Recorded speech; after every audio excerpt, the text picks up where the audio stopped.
Hi there! So I'm getting ready to do my Raku firing in a couple of days, and I'm going to be using the Obvara technique to make a solution to take the Raku pieces and dip them into.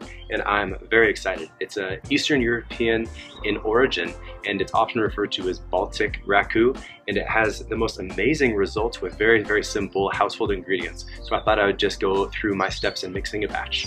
So here's some of the ingredients that we're going to need for it. For this recipe, I'm going to be using 2.6 gallons of water.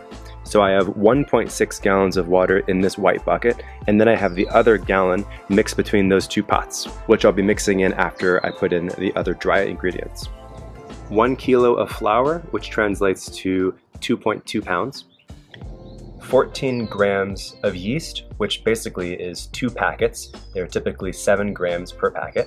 I had a loose form, so I just weighed out 14 grams. And then just 1 tablespoon of sugar. All right, good.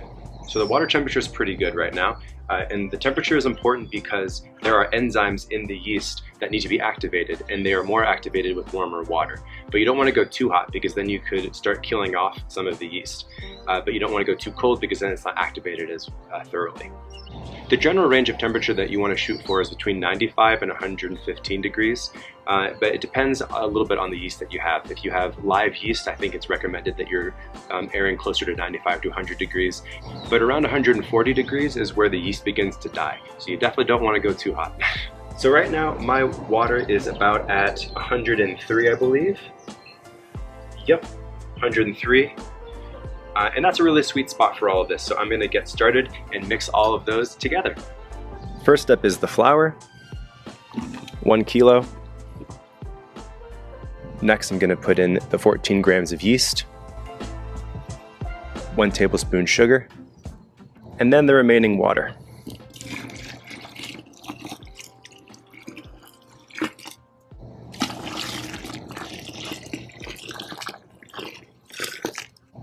And lastly, I'm just going to start mixing it up.